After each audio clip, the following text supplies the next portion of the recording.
মহামান্য আদালত, এই যে মানুষটাকে দেখতে পাচ্ছেন, ও দেখতে যতটা ভয়ঙ্কর তার থেকে ভয়ঙ্কর ওর কাজকর্ম।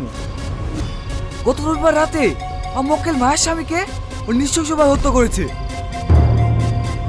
আমি মহামান্য আদালতের কাছে অনুমতি চাইছি আমার সাক্ষী বিশেষ মায়াকে পেশ করার জন্য। অনুমতি দেওয়া হলো। বাবুকে ধরো মা।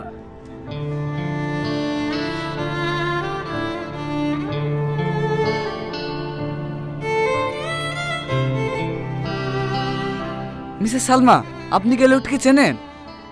হ্যাঁ, এই লোকটা আমার স্বামীকে খুন করেছে। যেভাবে আমি একে যন্ত্রণা করছি, আপনি ওকে শাস্তি দেন। আরে আরে, আপনি শান্ত হন Mrs Salma.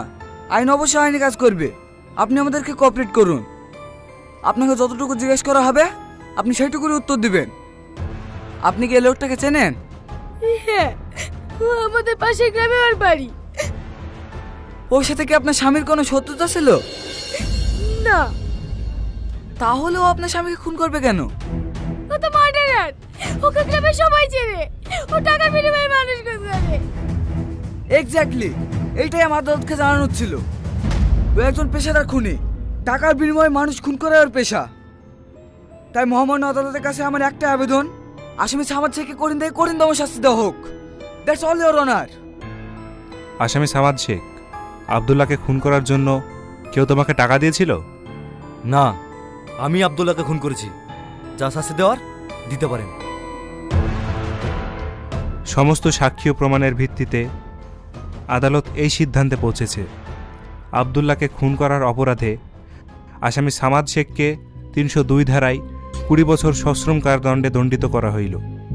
The court is adjourn.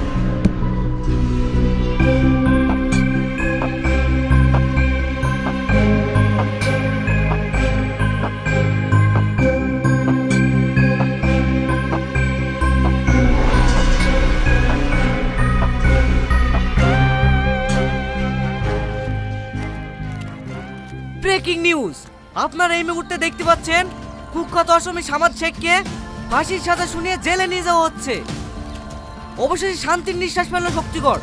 চলুন আমরা সরাসরি কথা বলার চেষ্টা করব সামাদ শেখের সঙ্গে। মিস্টার সামাদ শেখ, আপনি কি এই কেস নিয়ে হাইকোর্টে যেতে চান? Mister Samad Sheikh, hello mister Samad Sheikh.